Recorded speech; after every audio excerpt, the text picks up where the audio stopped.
So হার্টের structure, heart 4টা chamber দিয়ে তৈরি। 4টা চেম্বার মানে কি? প্রথমে আমরা দেখব, প্রথমে 2টা ছোট ছোট চেম্বার থাকে। একটা হচ্ছে আমরা যদি দেখি এটাকে বলা হচ্ছে রাইট অ্যাট্রিয়াম। রাইট অ্যাট্রিয়ামটাকে আমি ব্লু দিলাম কারণ হচ্ছে এখানে কার্বন ডাই অক্সাইড যুক্ত ব্লাড আসে।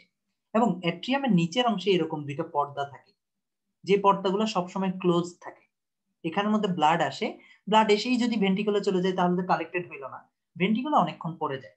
এবং আমরা যদি দেখি ভেন্ট্রিকল থেকে আমরা জানি এটা পালমোনারি হয়ে এটা দুই সাইডে চলে যায়, পালমোনারি আর্টারি লাংসে যায়, লাংসে গিয়ে তারপর ওখানে অক্সিজেনেটেড হয়, তারপর হচ্ছে ফাইনালি ফেরত আসে। ওকে, তাহলে আমরা যদি দেখি এখানের মধ্যে সুপেরিয়র ভেনা ক্যাভা থাকে, এখানের মধ্যে ইনফেরিয়র ভেনা ক্যাভা থাকে।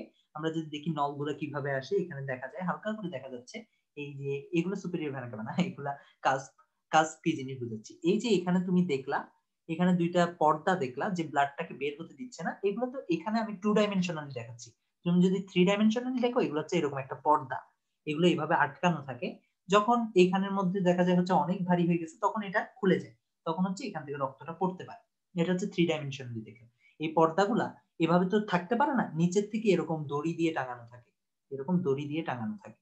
এখানে যদি দেখো এই যে দড়ি দিয়ে টাঙানো আছে, এই দড়িগুলাকে বলা হয় কর্ডি টেন্ডনি। যে দড়িকে বলা হয় কর্ড, যেহেতু এটা টেন্ডন, মানে আমরা জানি মাসেলকে মাসেল যখন অ্যাটাচ করে তখন এটাকে বলা হয় টেন্ডন, তাই এটাকে বলা হয় কর্ডি টেন্ডন। ঠিক আছে, যে এই যে টেন্ডনটা কর্ডের মতো, দড়ির মতো।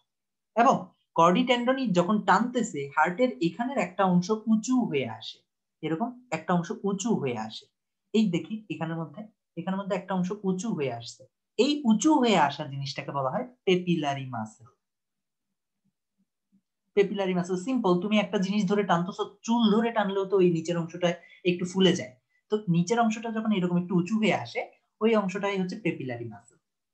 ওকে, তাহলে এই কাজ গুলাকে ধরে রাখছে, পুরো বডি থেকে ব্লাডটা আসতেছে, নিচের থেকে আসতেছে, উপর থেকে আসতেছে, এবং ফাইনালি এখানে ব্লাড আসার পরে সবগুলো জমা হলো। এখানে ইন্টারেস্টিং একটা বিষয় হলো, তোমার মাথা থেকে বা উপর থেকে যে ব্লাড গুলো আসে এগুলো সুপেরিয়র ভেনা ক্যাভা দিয়ে পড়ে। ওকে, সুপেরিয়র ভেনা ক্যাভা দিয়ে যখন রক্তগুলো আসতেছে এদের কাজ কি? এদের কাজ হচ্ছে রাইট অ্যাট্রিয়ামের কাছে যাওয়া, ঠিক না? আবার ইনফেরিয়র ভেনা ক্যাভা থেকে যখন আসতেছে এদের কাজ কি? এদের কাজ রাইট অ্যাট্রিয়ামের কাছে যাওয়া। একটু অড জিনিস দেখো তো, ইনফেরিয়র ভেনা ক্যাভাটা কিরকম তুমি তোমার প্র্যাকটিক্যাল লাইফ দিয়ে চিন্তা করো। একটা গ্লাসকে তুমি উল্টা করে রাখছো, এরকম মনে হচ্ছে না? একটা গ্লাস যেটা উল্টা হয়ে আছে এবং পানিটা মুভ করাচ্ছ তুমি এদিক দিয়ে, তাহলে সিম্পল গ্রেভিটির কারণে পানিটা তো নিচের দিকে পড়ে যাওয়ার কথা, ঠিক না? কিন্তু পড়ে না কেন? কারণ হচ্ছে এখানে কতগুলা কি থাকে, ভালভ থাকে। ভালভ থাকে, এরকম বড় বড় ভালভ থাকে, মানে রক্তটা যখন এই ভালভ গুলো ক্রস করে ভালভ গুলো ক্লোজ হয়ে যায়, এগুলা দিয়ে আর ক্রস করতে পারে না। তো এখানে ঢাকনা থাকে, এই জন্য হচ্ছে রক্তটা যাওয়ার পর আর নিচে নামতে পারে না। কিন্তু আর্টারির ক্ষেত্রে কি ঢাকনার দরকার আছে? আর্টারির ক্ষেত্রে না, আর্টারি হচ্ছে মুভ করে সবসময় সামনের দিকে মুভ করে। আর্টারির কাজ কি? আর্টারি হচ্ছে রক্তে চাপ দিয়ে, ভেসেলটাতে চাপ দিয়ে সামনের দিকে রক্তটাকে মুভ করে। তাহলে এখানে যদি বাল্ব থাকে, রক্তের মুভমেন্টের মধ্যে একটা ব্যারিকেডের মতো হয়ে গেল না অনেকটা। তাই আর্টারিতে কখনো ভাল্ব থাকে না, ভেইনে ভাল্ব থাকে। ওকে, এগুলাতে আমরা সামনে আসবো।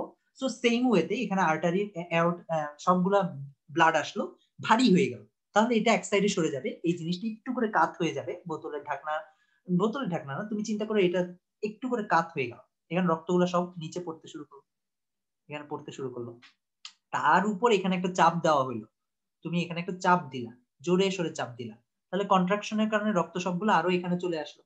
এরপর তো সিম্পল, আমরা তো মেকানিজম জানি, এখান থেকে নেক্সট কই যায়, এই ব্লাড গুলা লাংসে যায়। অবশ্যই লাংস, আমরা একটা লাংস দিয়ে দেখি, এই সাইডের লাংসটা দিয়ে দেখি, এই লাংসে যাবে। ওকে, লাংসটা আমি আরেকটু বড়, লাংসটা আমরা ধরে নিই, আমরা না আঁকি। সো লাংসের মধ্যে যাবে, তো ভেন্ট্রিকেলটাও অবশ্যই তারপর পুশ করবে। এখন ভেন্ট্রিকেল পুশ করার আগে কি করা লাগবে? ভেন্ট্রিকেল পুশ করার আগে অবশ্যই এই 2টা হাতকে ক্লোজ হতে হবে। যদি এই 2টা ক্লোজ না হয়, তুমি যখনই এখানে চারপাশ থেকে প্রেসার দিবা, রক্তটা মেইনলি যাওয়ার কথা, তোমার টার্গেট হচ্ছে রক্তটাকে তুমি পাঠাবা এই অংশে, পালমোনারি আর্টারিতে। কিন্তু এটা যদি খোলা থাকে তাহলে কি হবে? এটা রক্ত সব আবার এখানে উঠে যাবে না? তাহলে যখনই অ্যাট্রিয়ামটা ফাঁকা হয়ে গেছে, ভেন্ট্রিকেলে রক্ত এসে পড়ছে, তখনই এখানে যখন আরেকটা চাপ দেওয়া হয় তখন এরা দুই সাইড থেকে প্রেসারের কারণে এগুলা ক্লোজ হয়ে যায়, তখন ভেন্ট্রিকেল আর এদিকে যেতে পারে না, তখন ভেন্ট্রিকেল হচ্ছে এদিক দিয়ে মুভ করে, রক্ত সবগুলো মুভ করলো। এখানে লাংস এর মধ্যে অসংখ্য অংশে ডিভাইডেড হলো। ওকে, লাংস এর মধ্যে ডিভাইডেড হলো, ওকে, এখন ডিভাইডেড হওয়ার পরে এখান থেকে কার্বন ডাই অক্সাইড বের হয়ে গেল এবং আমরা জানি অক্সিজেন যুক্ত হলো। ওকে, আমরা মোটামুটি একটা ফিগার রাখলাম এখানে। এখানে অক্সিজেন যেগুলো যুক্ত হলো এবং আমরা জানি পালমোনারি শিরা দিয়ে সে কোথায় চলে আসবে, সে চলে আসবে লেফট এট্রিয়াম। ওকে, লেফট এট্রিয়ামে জয়েন করলো। ঠিক আছে, লেফট এট্রিয়ামে আসার পরে এখানে কাজ থাকবে, আমাদের একটু করে মনে রাখা লাগবে, এই কাজগুলোকে বলা হয় বাইকাস্পিড এবং ট্রাইকাস্পিড কাজ।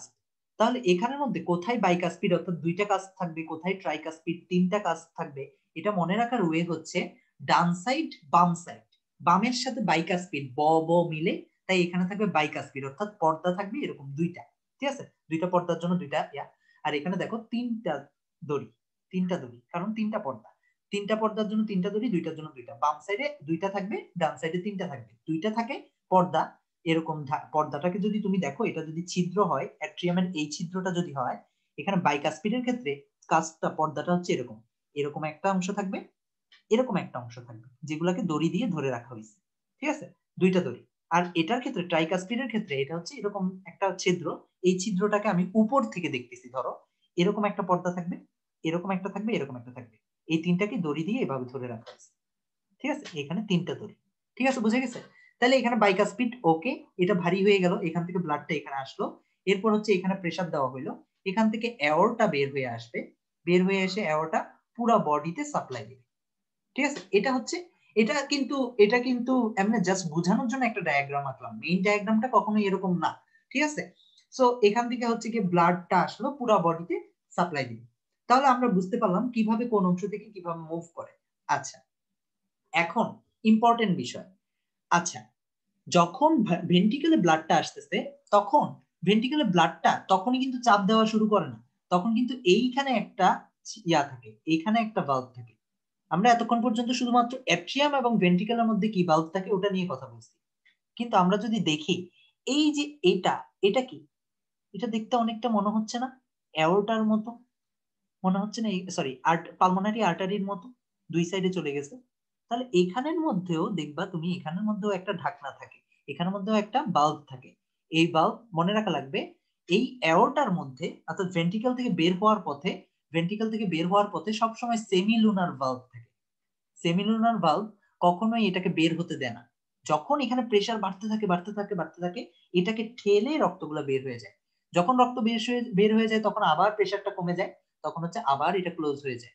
ঠিক আছে, এই যে ক্লোজ হচ্ছে ওপেন হচ্ছে, তুমি চিন্তা করে দেখো, দুই সাইডে দুইটা হাত রাখলা, এখানে একটা হাত আছে, এখানে একটা তোমার হাত আছে, এইগুলাকে তুমি জোরে কাছে আনলে এরকম একটা বাড়ি লাগা সাউন্ড হবে না, অনেকটা এরকম একটা সাউন্ড হবে না? ঠিক তেমনি তুমি যখন এই জিনিসগুলোকে ক্লোজ করো তখনও একটা সাউন্ড হয়। মনে রাখা লাগবে, এই সাইডের যে বাল্বটা, তোমার অ্যাট্রিয়াম এবং ভেন্ট্রিকলের মধ্যে যে বাল্বটা, ওগুলো একসাথে সাউন্ড করে, আবার এই সেমিলুনারের মধ্যেও এগুলো একসাথে সাউন্ড করে। তখন লাভ ডাব, হার্টের যে সাউন্ডটা হয় ওটা লাভ ডাব সাউন্ড বলা হয়, লাভ ডাব, লাভ ডাব। এগুলো ভেন্ট্রিকুলার ডায়াস্টলের সময় কোনটা হয়, সিস্টোলের সময় কোনটা হয়, এগুলো আমরা নেক্সট দিন জানবো। আজকে আমরা শুধুমাত্র এই মেকানিজমটা, মুভমেন্টটা, সার্কুলেশনের যে সার্কিটটা, ওটা পর্যন্তই থাকবো।